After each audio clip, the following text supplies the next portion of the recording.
gon' run it. Hit the field, blast off, watch them all fall. This is AFC North Talk.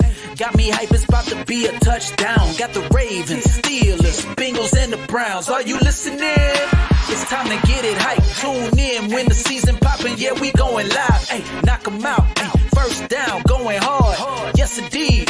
AFC North Talk. Let's go. Ay, AFC North Talk. Welcome to another edition of AFC North Talk. Here we are. Yeah, shut up, Sonny. We know you're happy. They're still here. Still here. Well, man, I'm still alive. Like I said, it's another week that safely I can walk the streets. He rooting for the crime rate. Hey, they might be happy all year. They might be happy all year. Hey, what the Ray Lewis always used to say? When the Ravens won, the crime rate was lower. Absolutely. That's crazy. I wonder. Nope, not gonna go there. But so let's start with this, right? Like everybody saw the game. Obviously, it was a good game. It was a great, excellent first half of football. Very, very, very competitive. Mm-hmm. And then the second half happened. What happened? You know. Yeah. And it was funny because I kept seeing people talking. Oh man, I forgot to do this, but let me do it real quick here. I saw some people, and by the way, before people, I don't want people to think here that I'm gonna bash C.J. Stroud. C.J. Stroud is gonna be a great quarterback. I actually love his character too. By the way, he won me over. Y'all know I was not a C.J. Stroud coming from the draft to the NFL. Not very big on him. He proved me wrong. I'll take that L.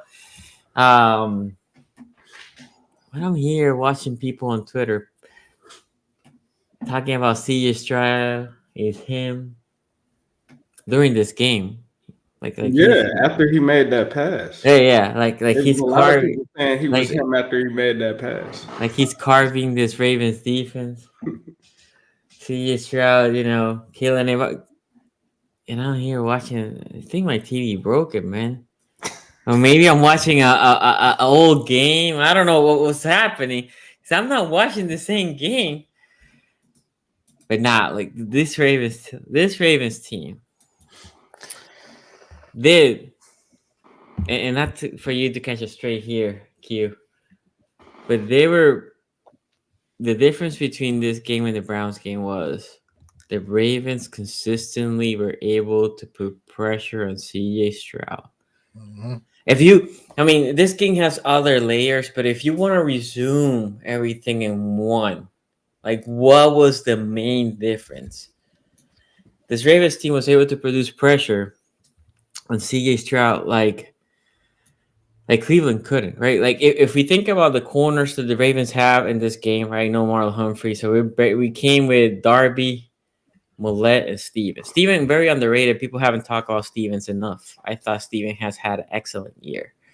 But the other two, Millette, I know J-Rock knows about Millette. Great blitzer. And then other than blitzing, he's okay. And then Darby, outcast. He's been okay for us. And then the Browns, we talk about the Browns DBs before, like excellent. We talk about three, probably the best cornerback room in the league. And the difference was the Browns D lineman couldn't produce pressure, and the Ravens D line produced pressure. I thought the way that this team came on defense was excellent. Now on offense, I had never I seen teams blitz Lamar, but not to this extent. Like I felt like the blitz was like every single play. And then the first half, we scored one touchdown, but you can see that Lamar was frustrated. You saw when he left early in that first half, and he looked pissed. Like he looked like he wanted to kill someone. And in the second half, they said, "Nah, we're gonna run this thing. We're gonna make them pay," and they did. Anyway, before I keep going, I want to have y'all. I'll start with you, J-Rock, since you're here in Baltimore. I know you hear it all in the streets of the B more. What's your thought of this game? Okay, yeah, man. Like I said again, it was nice to be able to go to the corner store, or to the market, or whatever the case may be. People Yeah, happy. yeah. So I was cool. I was cool with it.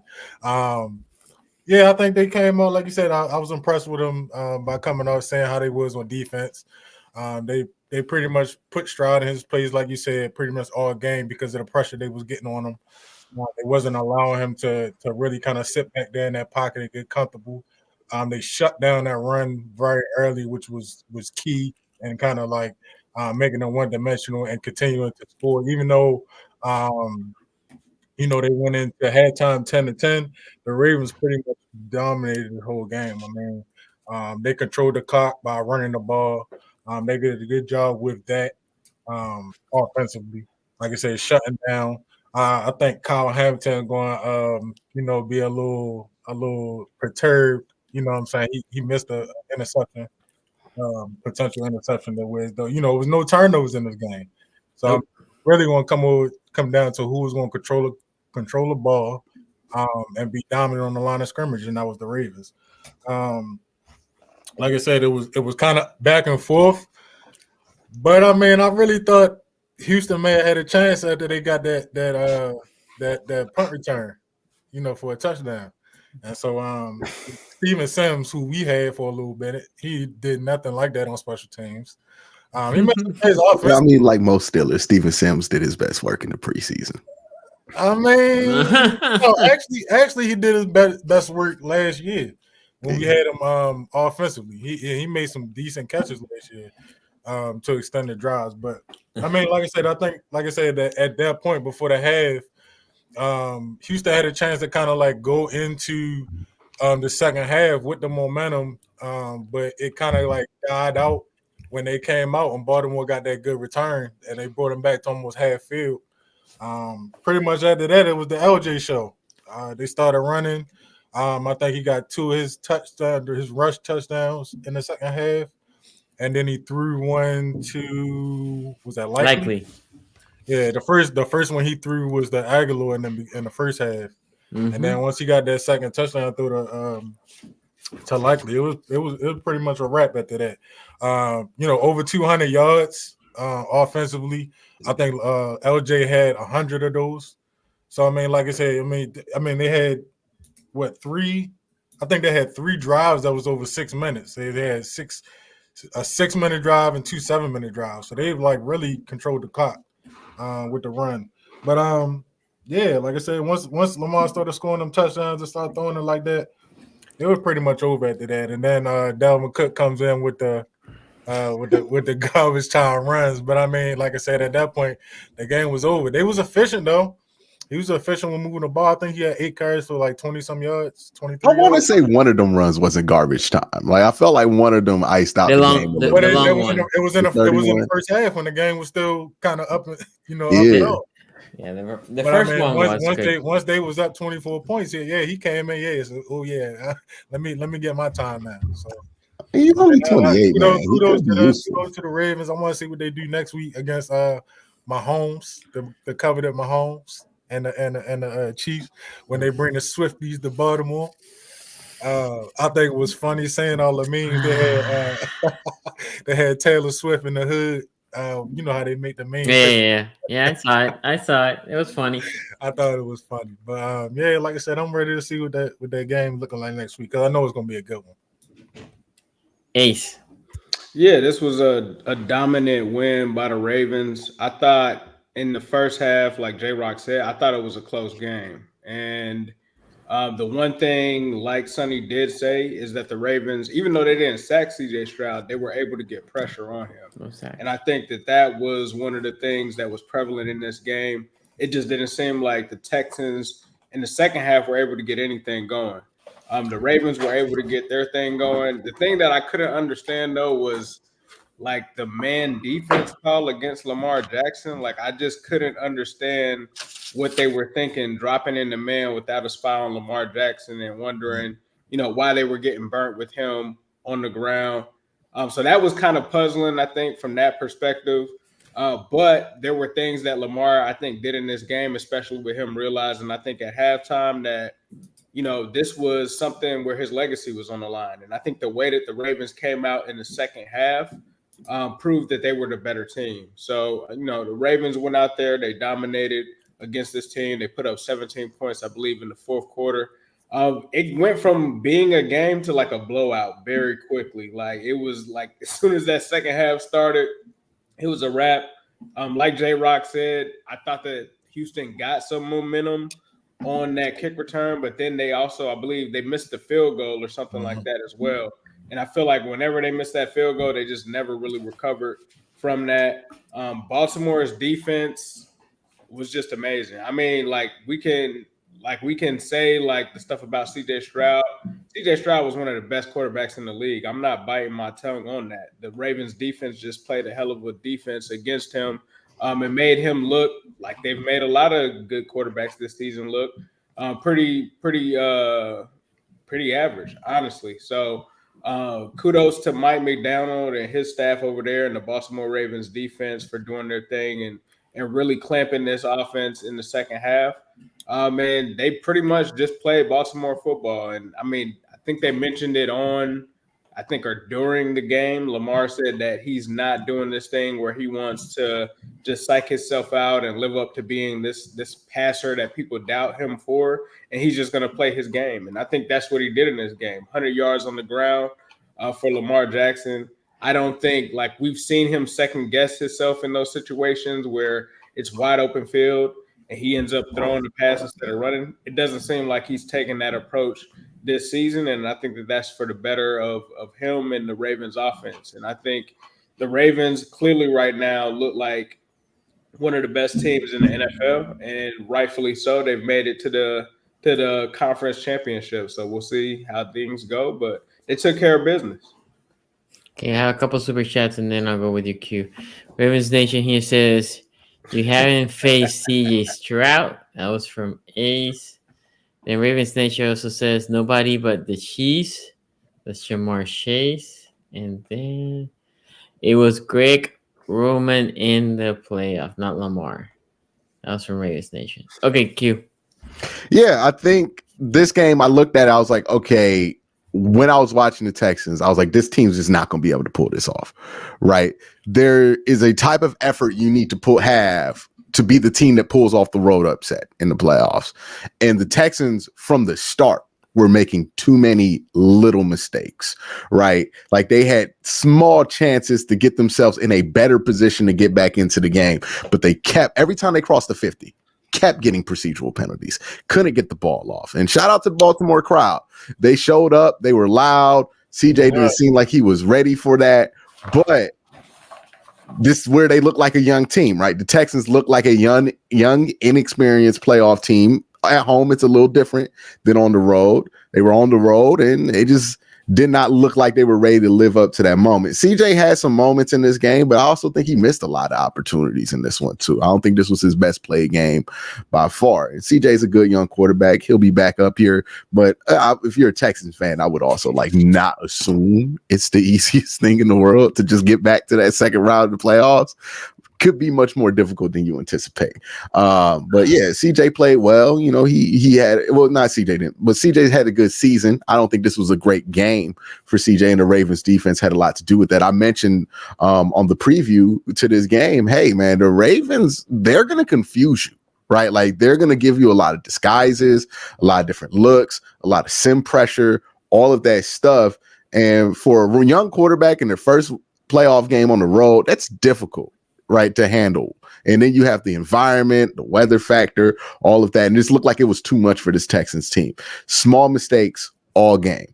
Either it was a defensive penalty that extended a drive that should have ended, that hurt them, or these small little procedural penalties that they got throughout the game. Anytime they start to stack momentum, they didn't build on top of it, right? You get the Steven Sims kick return. You missed the extra point. It just, I think I said this halfway through the second quarter or halfway through the third quarter. The Texans just are making too many little mistakes to win a game like this. That's just not how you beat a team like Baltimore. Especially when you're not ultra familiar with them, right? The Browns beat them, but made mistakes like this, but that's a whole different beast when it's in division, and it's an older team. So Yeah, Houston just made too many mistakes in this game to really have a real chance of beating Baltimore. Baltimore's the type of team, if you want to beat them, you better come correct, right? Like that's the one thing Baltimore has proven throughout the years is that this is not a team you're going to beat playing sloppy. They proved that against the San Francisco 49ers, the Miami Dolphins. If you don't come out and you're not playing close to your best game and you're not giving a clean effort, unless you got somebody super special on that other side, it's going to matter, right? The Ravens are going to pull away with that one. So the Ravens took care of business. I expected them to take care of business. I was one of the people who picked the Ravens to win. I would like to remind Baltimore Raven fans who felt like they was ducking on me because somehow people assumed that I thought the Ravens were going to lose this game. I don't know. But Sonny, you were there. I picked the Ravens to win. There was two people here that picked the Ravens. Yeah, I pick Houston. I'll stand up. I pick Houston. Yeah. I'm the only one that got flack for picking Houston to win. I ain't even pick them to win. All right. On that comment section is Quissy hating on the Ravens. I picked these to win. But yeah, I think this is kind of what I expected the Ravens to do going into this game. They're a better team than Houston.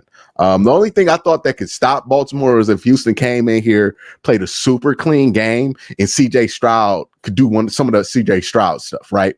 If that were the case, then Houston would have had a chance. But the second I saw that they were false starting all the time, procedural penalties, they ain't got it. That's not the kind of effort you can come out and beat Baltimore with, not at M&T Bank Stadium.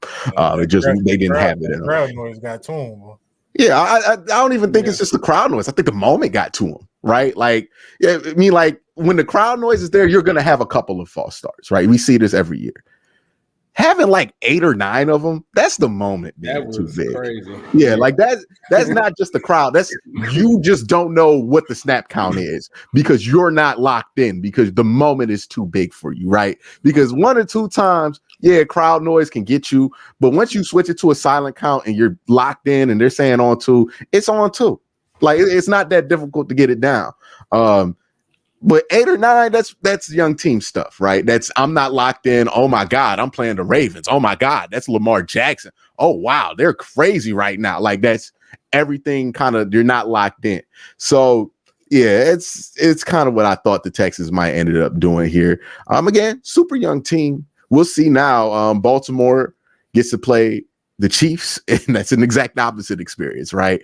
The Chiefs probably aren't as I don't know. They're more talented than the Texans, right? Like even with all the issues that they've had, we're not going to act like the Chiefs ain't more talented than the Texans, right? They have Pat Mahomes. Well, they have Pat Mahomes. They have Travis Kelce. They have Chris Jones. A better offensive, a similar offensive line, and they have a better defense and better corners, right? Yeah. So the Chiefs are a more talented team, and they're a more experienced team. Even though they haven't played on the road a ton, they played in Super Bowl. So that's going to be a big test for this Baltimore team, but hats off to Baltimore. You handle your business in the regular season. So you get the bye week, you get to play the lowest, well, not the lowest seeded team, ended up being a young Texas team that really couldn't handle this pressure on the road. And now you just got to beat Pat. Pat had to beat 2 different teams to get here.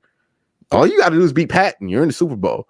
So if you're Baltimore this weekend, I mean, it's now or never. Right? Because I don't think the path is ever going to be clearer for Baltimore than it is right now if they're going to get a championship in this Lamar Jackson era. So if I'm Baltimore, like you got to be locked in, focused all week because you can't act like you're going to have another opportunity like this. This is on the platter. Like it's right in front of you if you're Baltimore. You can beat Kansas City. They're a very beatable version of this Kansas City team. They still got Pat. But, and I think that Baltimore, they feel confident about whoever comes out the NFC. They beat them both, right? So beat them both handedly. So you're Baltimore. This is it. Like if you're a Raven fan, this is it. This is the week. Like you got to be locked in because this will be your best chance to win a Super Bowl. Like in the Lamar Jackson era. I feel very confident in saying that. This is where you're going to feel the best about doing it. This doesn't mean that you don't do it or you do it later, but as far as how you feel right now, this is as good as it gets to, hey, that team can actually do this when you don't have like Pat Mahomes. Yeah, so one of the things I did want to address, that crowd was loud. One of the panelists here said that BMO had a fair weather fan base. and we'll see how they will come. And the fan I, base came. I tell you that if they lose, you know how much Hey, you know how much Raven stuff they've been selling these hey, past couple of weeks. These hey. stores are getting sold out. Hotels downtown is getting Yeah. sold out. They say they ain't. I mean, you got hotels that say they ain't never sold out, especially on like this part of the year in Fan January. base showed up and it was cold, and Hey the fan man, J base Rock, fair came. weather fans can be loud too because they had Oh, the game. absolutely, You know what I mean? Like absolutely. it's Trust me, I deal with them all the let's time. show some respect to fair weather fans out there. Mm-hmm. You know they can be loud too. They paid their money like anybody else. On offense, so a couple things. So I talk about this defense. The only, and I said this on the pre-show that worried me, and the Texans went to it once, was PQ on the running back, right, coming out of the backfield, and they had like a 25 plus completion on a wheel route to Singletary. C. Stroud escaped out of the pocket, and it looked like he was throwing away, and then he just lobbed it there to Singletary. Other than that, it was the only time that they did that against PQ.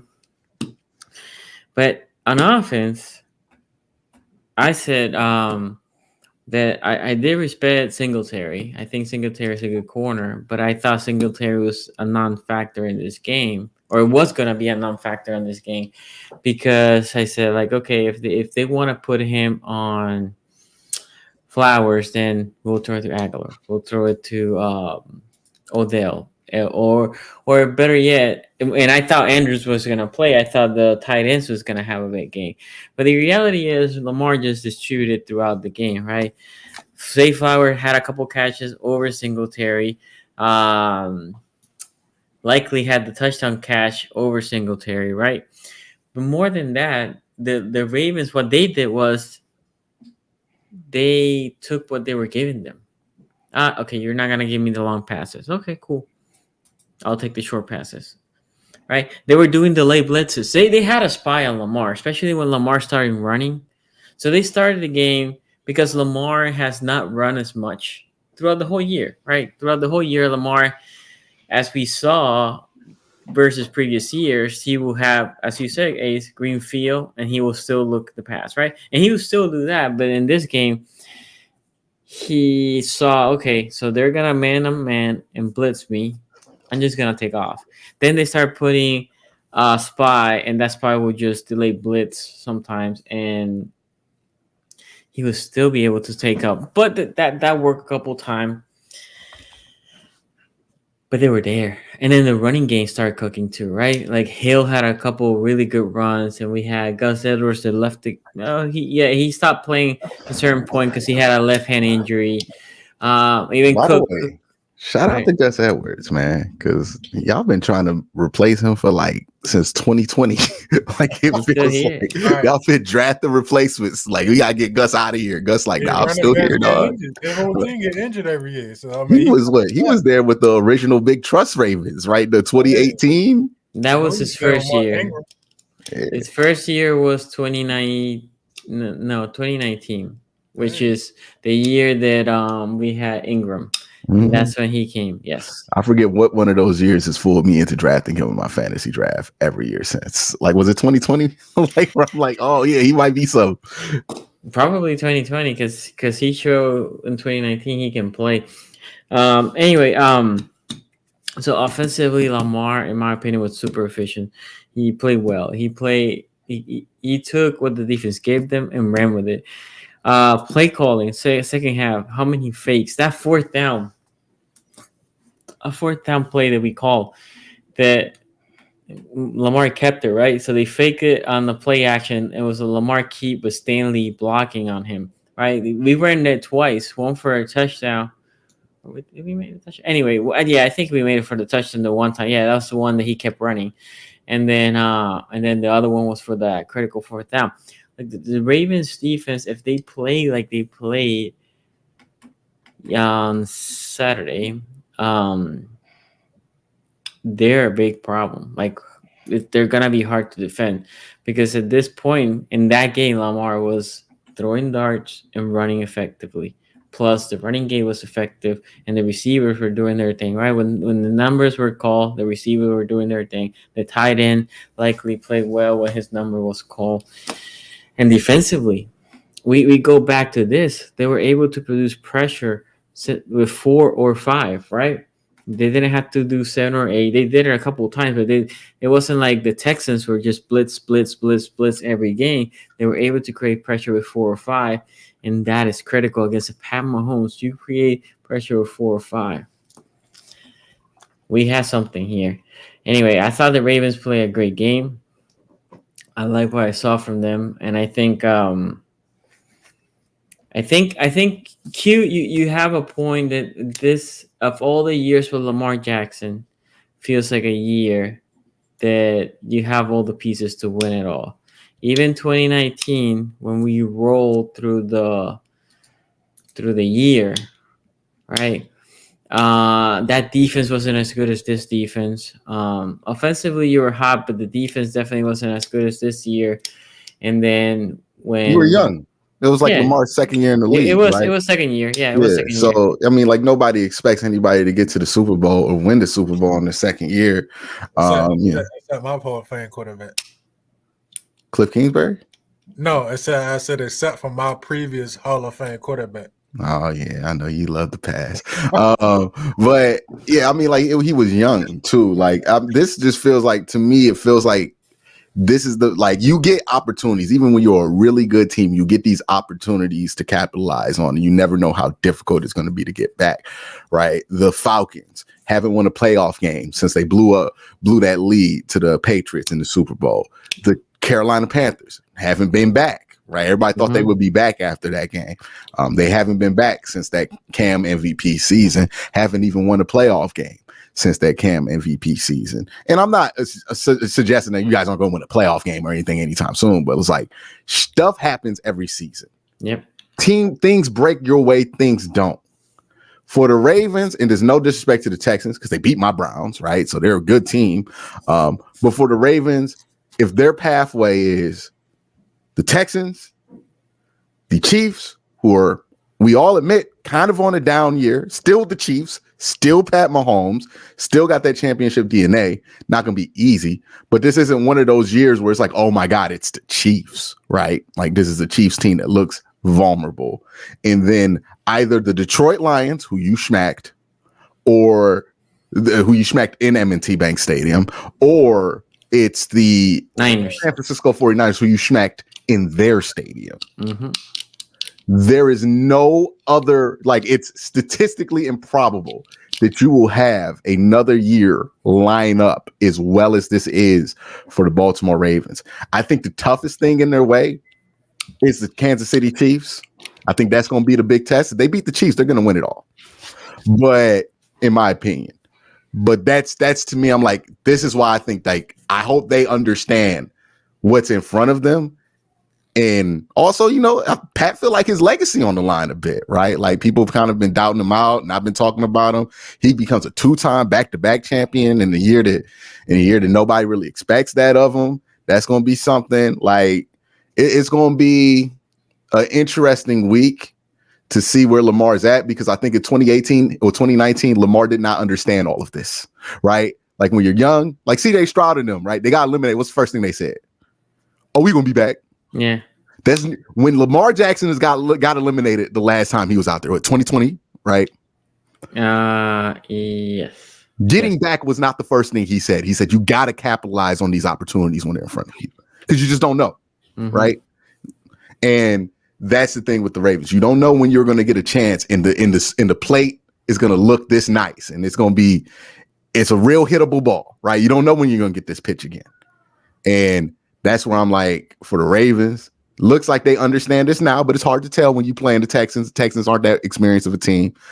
This is going to be the test, right? Because the Bills, let me tell you, they're done. Like they're for being taken serious for like championship, they're done. If they weren't going to get past the Chiefs this year, they're never getting past the Chiefs. Chiefs played a game that was completely beatable, completely easy to get around, made the big mistakes. They turned the ball over twice in the red zone. You still couldn't beat them. You still couldn't even make them really sweat because you missed the field goal in your stadium. They're done, right? If you're Baltimore and if you win this game against the Chiefs, you're gonna feel like you're gonna win the Super Bowl because you probably are. If you lose this game versus the Chiefs, this is gonna be a game where you're like, dog, what else has to go right? Because I don't know if it gets more right than this. Well, I mean, to add on to that, I think that they, like you said, they definitely have all the pedigree to beat two of the teams if they beat the Chiefs. It's pretty much like a shoe-in. I mean, they, like you said, they beat the crap out of both of these teams that in the NFC that they could potentially go up against.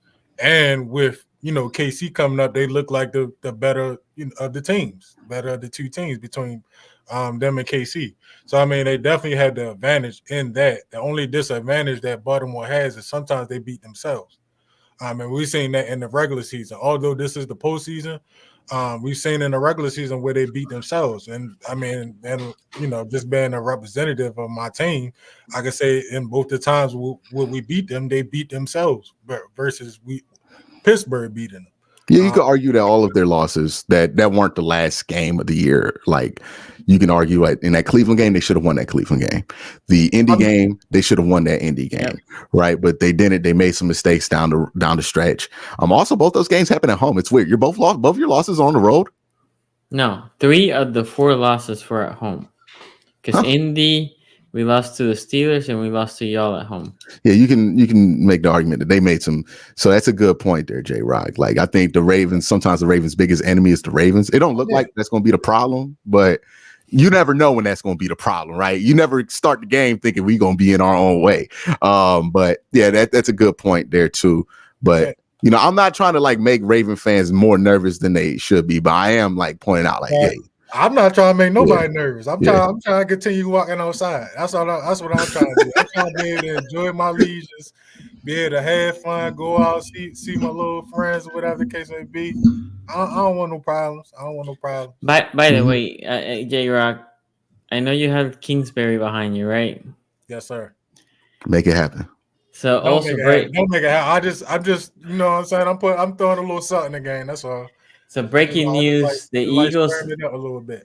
The Eagles interviewed USC senior offensive analyst Cleve King. They're not serious at all, dog. Nick Sirianni is a joke. What?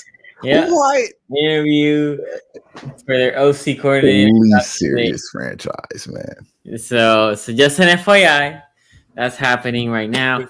So you saying if we don't get Kingsbury, it's a chance we can get Sirianni?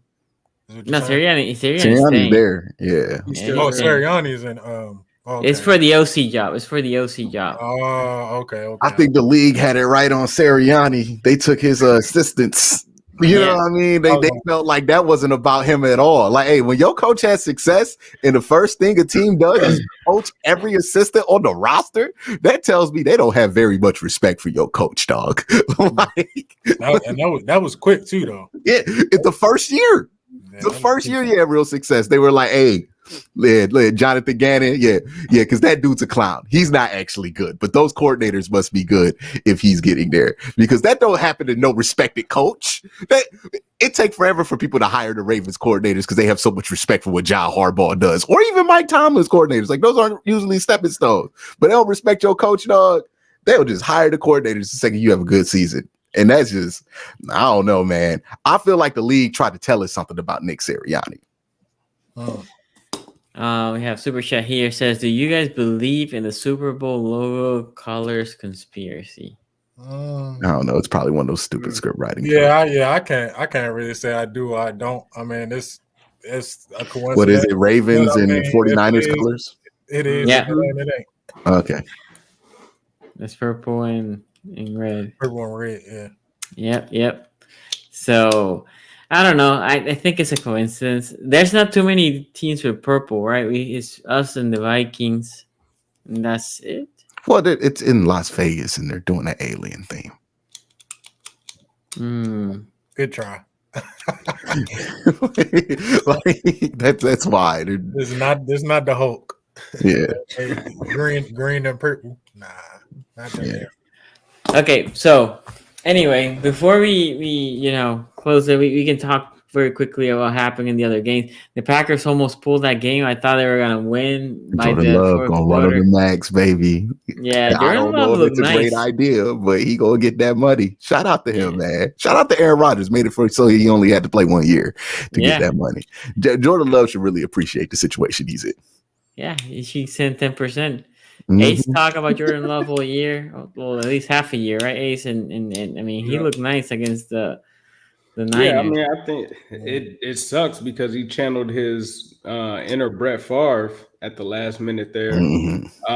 But Packers seem to still have, a franchise quarterback.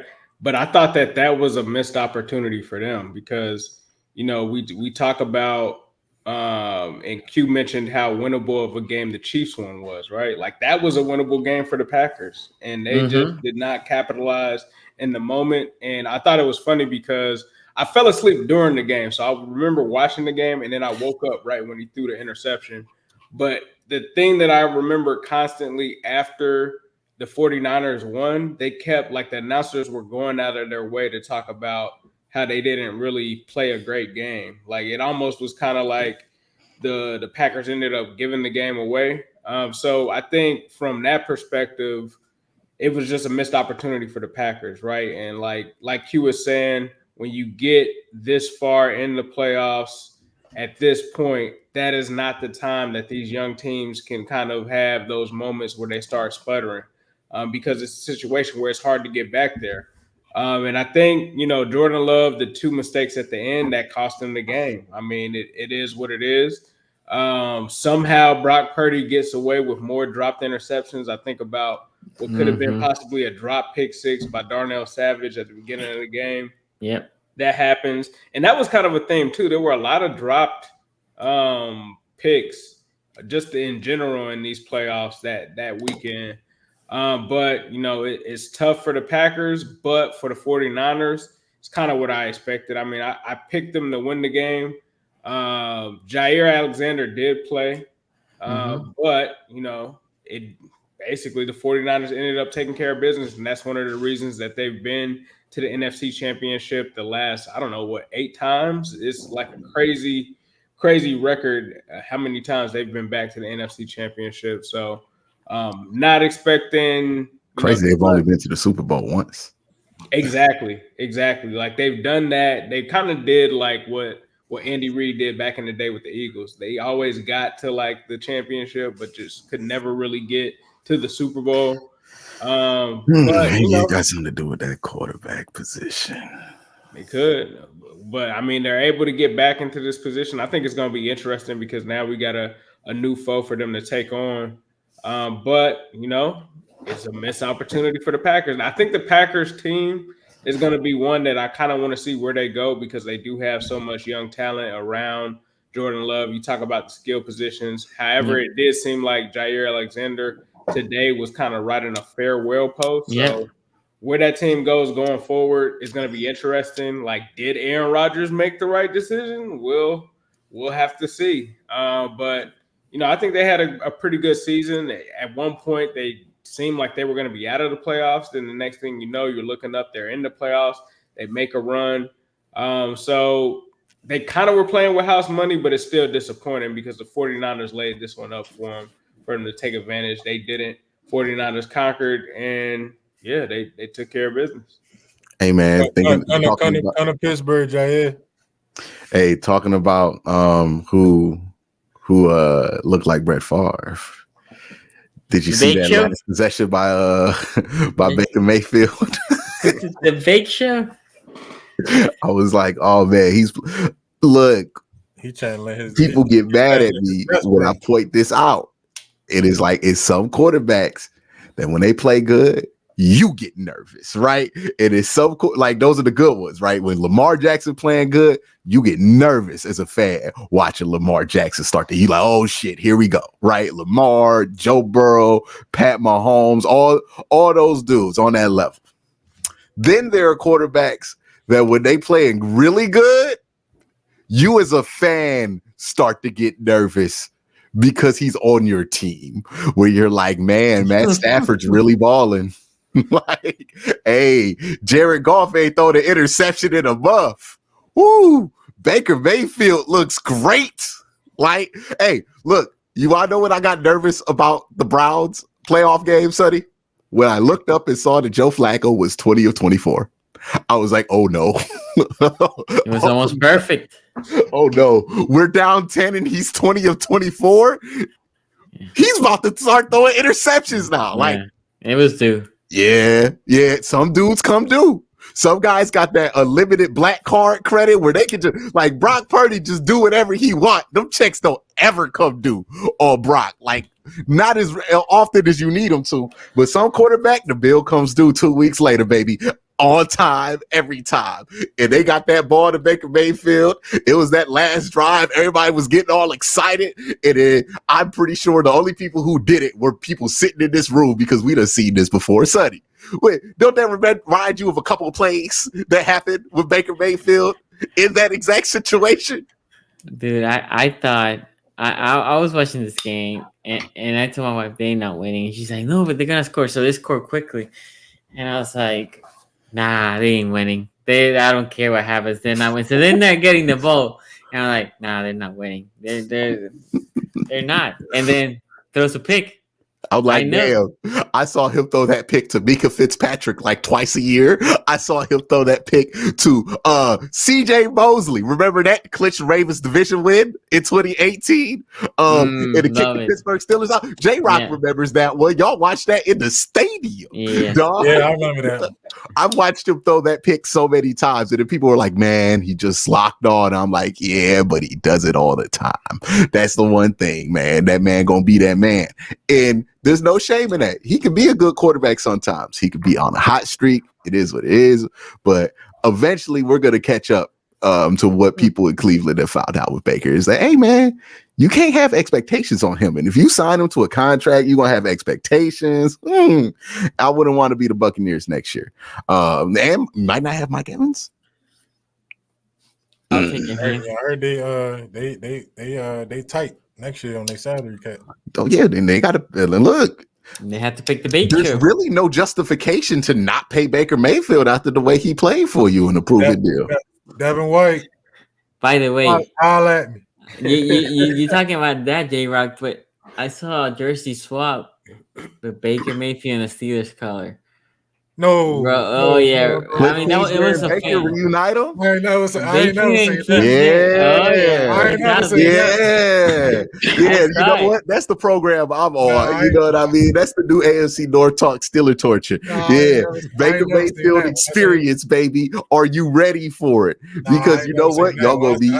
I seen Kirk Cousins, but Nah. Kirk Cousins too stable, dog. Y'all gonna be too comfortable with that. Nah, I want to see Mike Tomlin go bald. Okay, we don't need that. He already did. And nobody gonna make Mike Tomlin go bald like Baker Mayfield, man. He already did. He ain't got the transplant. J-Rock, remember how good it felt when Mason Rudolph was on that good stretch? Yeah. You get Baker Mayfield, you're gonna get some of that. Remember how bad it felt when Mitch Trubisky was on that bad stretch? That's exactly how it's going to feel. You get Baker Mayfield, you're going to get some of that. Like, you could basically rerun this whole season with Baker Mayfield next year, but it just be one dude. That don't sound like fun to you? I'm gonna stick with my original prediction and hope that we go get Justin Fields. Sounds like you put it's good. I think it's good because I'm sitting here watching the Knicks game and I'm looking at Cam Newton. So I'm like, man, Cam Newton probably will be a nice little mentor. Hey, J-Rock, you put all this on the Christmas gift, just the Christmas list. Think you about to get all these presents just to get Russ. I've been good. Russ for Christmas. Look, I've been good. I hope I get what I want. You done went to that free agent list. Look, he hoping. He hoping. He looking. He like. Them Rooney's gonna be them Rooney's, huh? Hey. Steeler country. Let's ride. That's what we get. No. That's the one. That's the one that's coming. Here we go, nation. We don't need nothing with Russell Wilson. We don't need none of that. You ready to hear Russell Wilson jam the Renegade? Are you ready? No, we don't need that. That's I do what you think get. It's sick though. Just sidebar. I do think it's sick though. Now you look at all these teams around the league. Now everybody want to wave titles. Saying the Lions did Oh that. my God. I know y'all not They taking did- credit for waving towels. Huh? I know y'all not taking credit for waving Who towels. else? Who else had it? Who else? had Man, it people too? been waving shit in the crowd since like day one. I mean, when the Yeah. towel came out, And though. especially in the playoffs. Yeah. What When you the mean? Towel Ole Miss? came back. Ole Miss was out here waving different flags out here before that, Man, dog. that's something different. Yeah. Just like I had a conversation with some Ravens fans. They was When did mad. y'all even start doing the towel thing? That I'll look it up for you. But was like the 90s, right?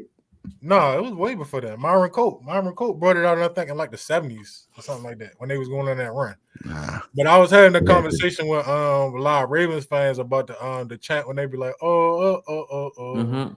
and they were saying like, "Hey, yo, how's all these teams taking our chant?" And They they took like, it yo, from- They did it in the you came up Bills with that. game. Didn't they? do it in the Bills Everybody game? does that one. Yeah, Everybody like, does yo, that you one. did not come Wait. up with that. This is people getting too young. People getting too young. They're talking about 7 Nation Army. Yeah. You mean the thing that everybody stole Everybody. from the U.S. Yeah, men's national I think team, that came- and I then think that Penn came- State stole it from them, and then everybody stole it from Penn State? Like, what do we? I think that high came school from do like soccer or something. Like some soccer team had that, and then And they let's not started talk about how the Raven fans spell their own name out. Like that ain't stolen from somewhere. Like everything's been stolen, man. I saw Right. somebody try to take credit for swag surfing. It was like Chiefs fans arguing that they invented swag surfing. Oh. Wow, Ace has a FAMU shirt on. Okay, Wow. could you imagine the apartment he had on his timeline when he saw Chiefs fans like, yeah, man, we invented swag surfing. I Ace seen used to have a Taylor we Swift invented and them swag doing shirt. that. That was nasty. I That was nasty. can't imagine. Should have been a flag on the play, man. We did swag. I'm so like people are finding out about swag surfing in the last 5 years. I'm like, we did this in high school. Like, what are you Coming back. talking about? Okay, so we have a couple super chats here. Ravens Nation saying, "You guys see Embiid 70 points yesterday." You know what? I thought about this the other day when I saw the Bills losing, and I thought about Embiid and the Sixers, and I'm like, Yeah, the Bills are like the Sixers. You know, they're that team that you do that like come on to my side, Sonny. it's like you do that like that hard practice game before the actual game, that scrimmage, that hard scrimmage. That's the Sixers. That's what the Bills are becoming as well. Like they can make it to. They are. They are, Sixers yeah. and the Bills have the same rivalry. I've been here all week. Oh, this rivalry versus the Chiefs and Buffalo Bills. It's one of the best rivalries in sports. I'm like, shut up. It's not no rivalry between the Chiefs and the Bills. It's a rivalry it's the rivalry with the Bills in the second round of the playoffs. That's what the rivalry is because they can't get out. They've won it once. They've won that rivalry with the second round once on the back of Baltimore. They've won it once. Like. Every other time, it's like, hey, man, how are the Buffalo Bills going to lose in the second round this year? Is it going to be the Bengals dismantling them at home? Is it going to be Kansas City beating them in 13 seconds? That to me was, Ace, you remember when the Clippers went up 3-1 on the Rockets? Yeah. And then Josh Smith smacked threes all series? It just killed them? That to me was the last time anybody took the LA Clippers serious. Josh Smith is crazy. Yeah. Because it was like, you know what, dog? They ain't got it. They ain't never gonna have it. To me, that loss that the Bills had, the way that they lost it to the Chiefs, I'm like, they ain't got it, man. They never beaten Cincinnati. They're never beaten Kansas City. Like, I'm pretty sure most of the teams, like, they're not gonna beat them, man. They're not serious. Every year we get all hyped about the fucking Bills, and then they do the same shit, right? They just straight up lose in the second round. They just do. Man, The one time they didn't do it because Lamar had an unspeakably bad game in the playoffs. It's the only time they were gift wrapped one. And I'm just glad they don't have the excuse, Q, because before it was the overtime rules and this and that. They changed the rules to help them get out the first round, the second round, dog. And then they walked up, they didn't even need overtime against the Cincinnati Bengals. And then a week after they complained about the overtime rules, this literal same thing happens to the Bengals, and we go into overtime. And the Chiefs get the ball first, and then we force an interception and win the game. And they still change the rule for them. Mm-hmm. And then they come out this year. And then here's the thing, can't even get the overtime. What made it even more sad, Q, is I feel like they tried to make the excuse why we beat the shit out of them was the snow. So now you're hiring your own damn fan base to take the damn snow out of the stadium.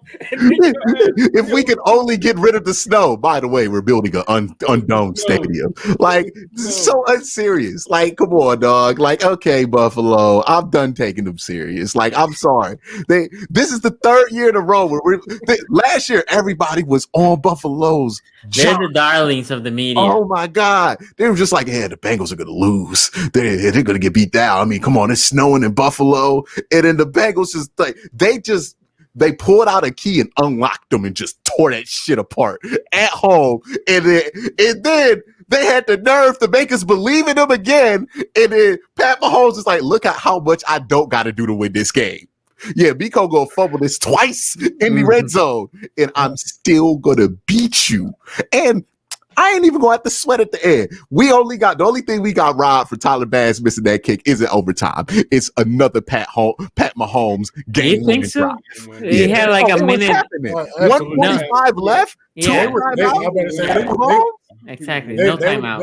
No overtime. What was up with the DeMar Hamlin fake punt? Like, what was that? Dog? They don't trust themselves to win a football game in the second round. They are relying on literal bullshit, Ace. That's why they called that. They're like, that's so bad. Man, maybe some bullshit happens. Maybe we get some good karma with it. That's why they called that.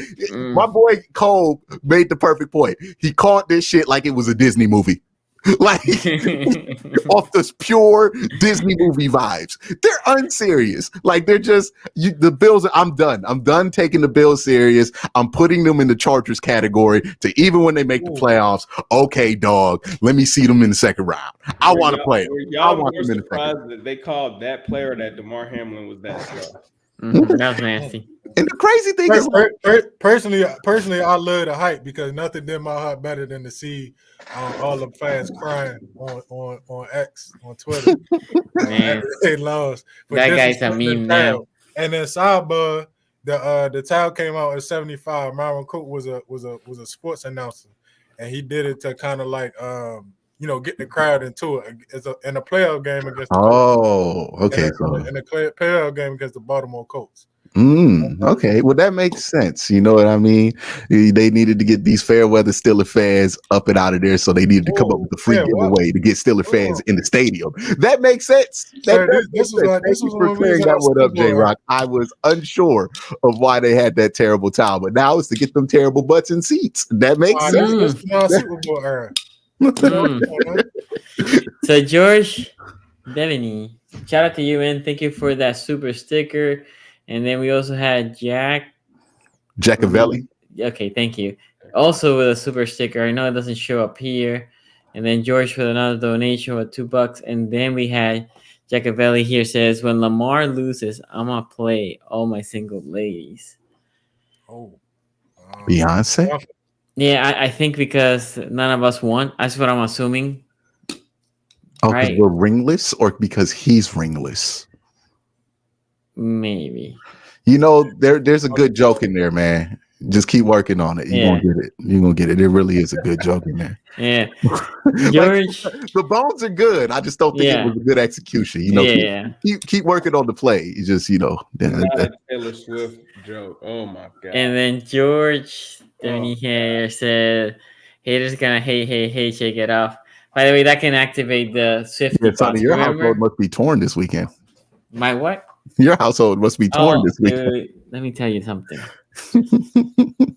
I have friends, and then they're like, "Are you playing Travis Kelce's team?" There's girls here in Baltimore. They're Ravens fans, so this is not people that don't know football, but they wanted the Chiefs to win so bad, so Taylor Swift can come to the stadium. I'm like, what? Why? Like, look, she didn't come there the Eras tour. No, she didn't. She didn't come to DC or not her demographic. I guess it wasn't a demographic. I'm like, Beyonce came to Maryland. Anyway, I'm annoyed with the whole Taylor Swift thing. I'm not gonna lie. See, there's certain things that I'm annoyed, and this is how I know I'm old. Could you imagine the Chiefs go up by 2 touchdowns all year? You see Taylor Swift with one of them jackets, high fiving, Charlotte Travis, Jason Kelsey. Who, by the way, I swear, looks so happy to be off the Eagles right now. Yeah, I want to see Kelsey try to do what he did in Buffalo. no, he would be. That's not going to happen. That's why I said this. I'm just going to say this. I know where Jason Kelsey is from. This will probably be the first time you see fans put hands on a player. Like, okay, J-Rock, I'm just going to say this. I know where Jason Kelsey went to school. And it is not the roughest area, but it's rough adjacent. And I know who Jason Kelsey kicks with. I don't know if the people of Baltimore want that problem with Jason Kelsey. They don't care. Jason Kelsey is not from the west side of Cleveland. Jason Kelsey is from the Ravens fans not going to care. And half of them are drunk. Kelsey will either. That's the thing. Yeah. Like it could go down. That's what I want to see. That man retired. His homeboy in the playoffs, like he the type of dude that don't call his brother his brother. He calls it his homeboy. Like no. Jason. But by the way, I think you're right. He's so happy right now that he's off the Eagles. He is thrilled. Yeah. He is thrilled. Dog, nobody wanted to be there. They just fired all of their coaches. They fired the starting defensive coordinator, the interim defensive coordinator, and the offensive coordinator. Yeah. That tells me, hey, dog, Nick Sirianni, whoo, you about pre-fired as anybody. Yeah. Good luck, brother. So right here says, well, Q, the Eagles are now interviewing Cliff Kingsbury. What kind of dirt does this man have on the NFL? Hey, man, Game recognized Game, and these other scammers see Cliff Kingsbury and be like, yeah, that's my type of dude, right? So if you need to know if your team's scamming, if they bring in Cliff Kingsbury for an interview, you should have your ears up because some fraud might be happening in your organization. Fraud alert. Hey, the Baltimore Ravens don't ever look into Cliff Kingsbury, right? We were looking at an OC, and I know there was a rumor that, because we were looking at OC, but I don't think they even... No, they didn't interview him. They're not stupid. Like they read the resumes, man. Like Stanley Leonard here says Bills are Cowboys of AFC. Oh, no cap. Nah, the Cowboys convince you that they're better. Like but to be fair, the Cowboys. Every year we hear the hype of the Cowboys and the hype of the Bills. Or the Chiefs. But the Chiefs back it out. Live up to it, though. Yeah, that's true. The Chiefs has, But these two teams, they haven't, like the Cowboys haven't even won a playoff game. Like we want to talk about the Bills. The Cowboys haven't won a playoff game since the 90s. No, they've won a playoff game. They haven't gotten out the NFC since the 90s. Maybe it wasn't that they haven't been to the AFC Championship. Because I think they beat like the Rams or something last year. But either way, the Cowboys just always underdeliver. And I guess in that way, the Bills are very similar to the Cowboys. It's just, it ain't as fun making fun of the Bills as it is making fun of the Cowboys, dog. I was sitting here like, man, I wish the Cowboys played again this week so they could lose.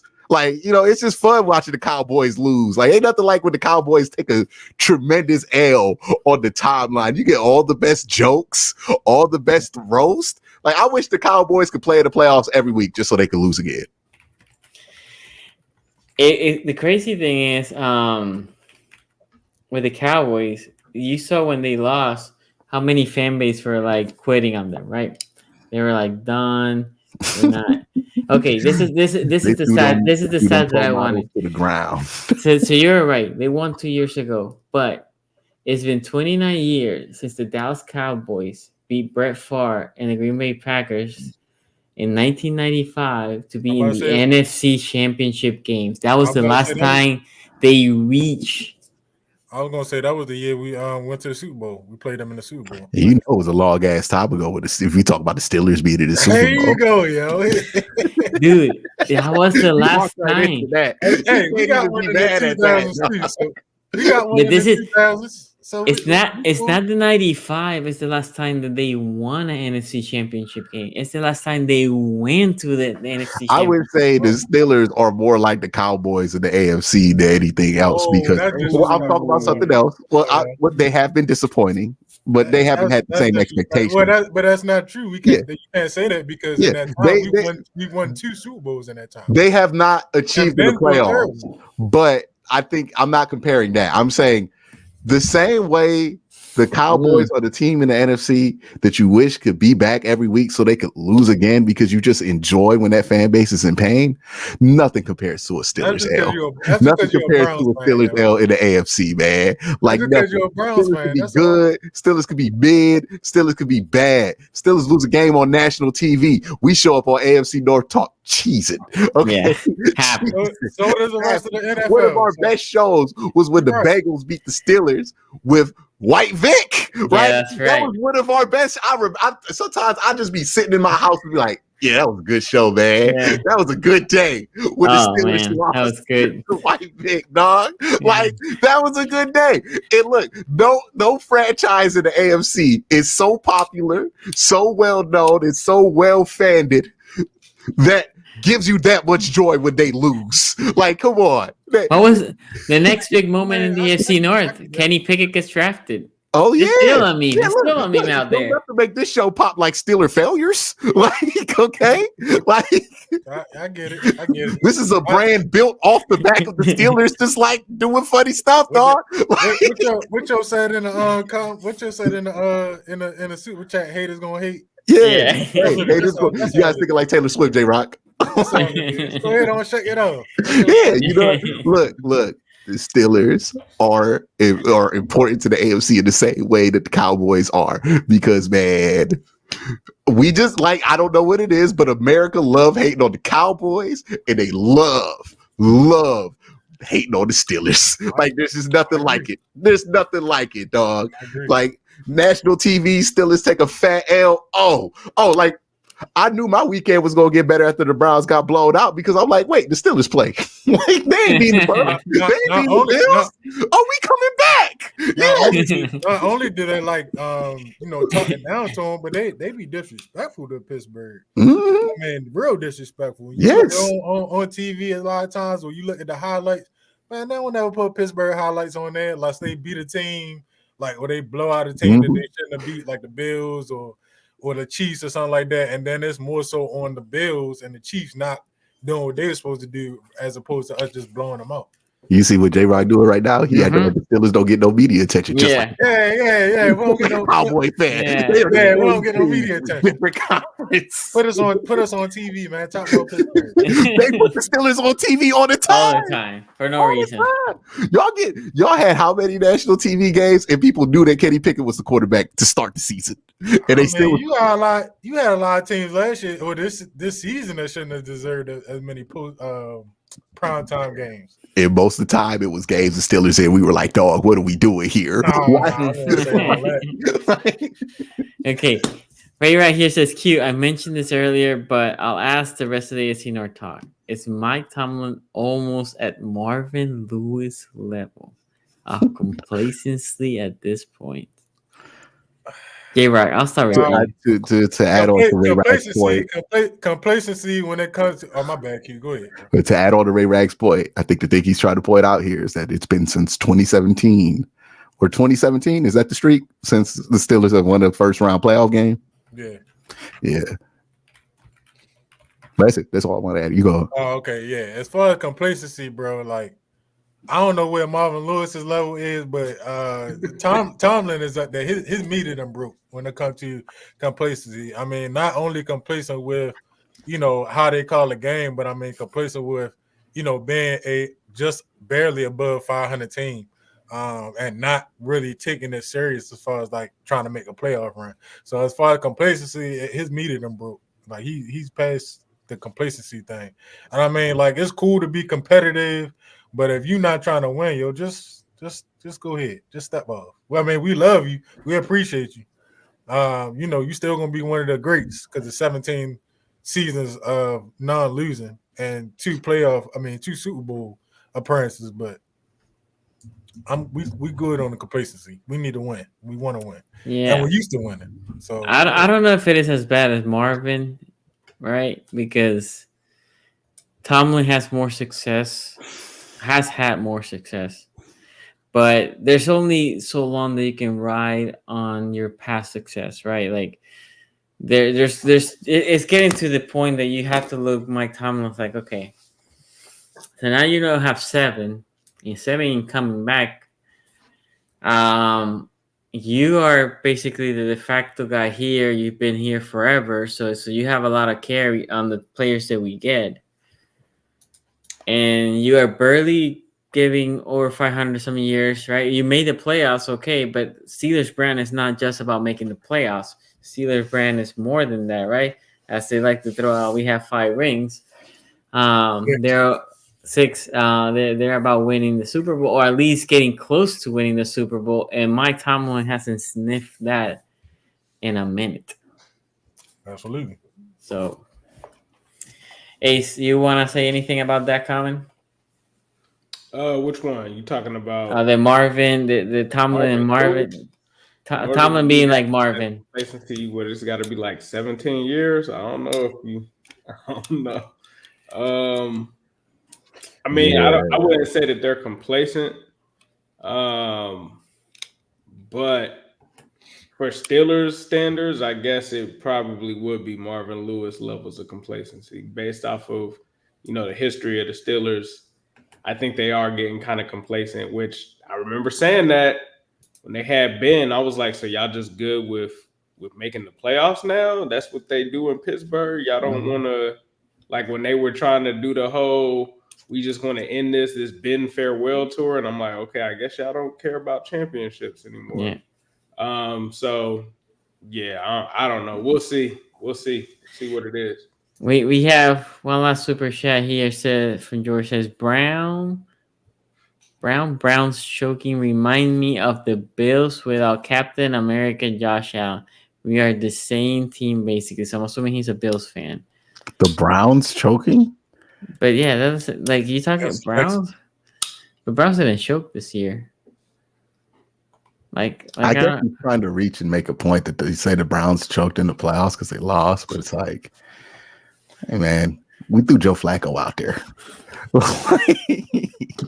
I'm not about to be thinking about that for the next 5 years. It's all man, what could have happened if Joe Flacco doesn't throw 2 pick sixes? Like, respectfully, I think a lot of Browns are though, because a lot of Browns. I mean, correct me if I'm wrong, but a lot of people had a lot of Super Bowl aspirations. I mean, just because some people say some dumb shit don't mean that the dumb shit is actually what was out there, man. I mean, come on, yo. You're not gonna say act like y'all didn't feel like y'all defense. At least yeah, we felt like there might be a chance that the defense could do something and they didn't show up in that game. But I think that's a stretch from saying like, oh, they choked. Like if the Ravens lost in the second round of the playoffs, that would be a certified choke because they were like true Super Bowl favorites. Right. Anybody else who like maybe if the Chiefs lose in the first round, nobody expects that or something like that, right?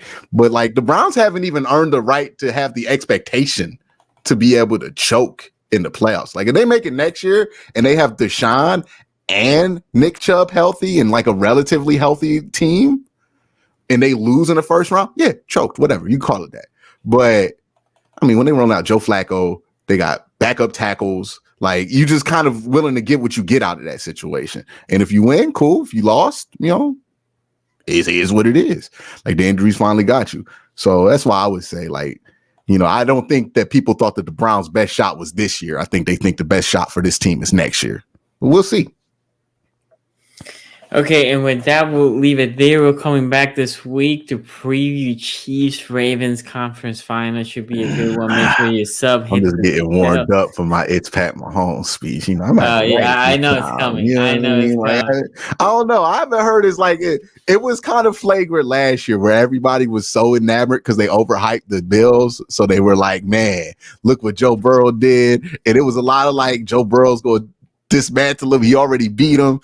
And I was like, I don't know, dog. Y'all don't feel like Pat gonna get his lick back. But hey, this time, I feel like they're respecting both opponents equally. So it might not come down to an It's Pat Mahomes speech. Yeah. Also, there's significantly less shit talking going on. Like the city of Cincinnati was goading the Chiefs to beat them last year, where they were like, "Hey man, it's Burrowhead," and all this. I heard the Kelsey brothers already start talking shit, but it's not like the mayor of Baltimore is like, "Yeah, dog, we got this big trust on the." Like that's basically what was happening last year. It was like the second it was announced, the shit talking just went to extreme levels. Burrowhead. Yeah, I feel like they're both like, nah, man, we gotta lock in and win it. I think it's gonna be a great game. I think it's gonna be a great game between two Hall of Fame quarterbacks.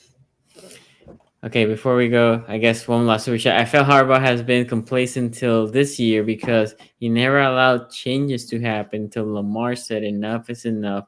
2 playoffs win in 12 years. With that, we'll let you go. We'll see y'all later this week. Peace out.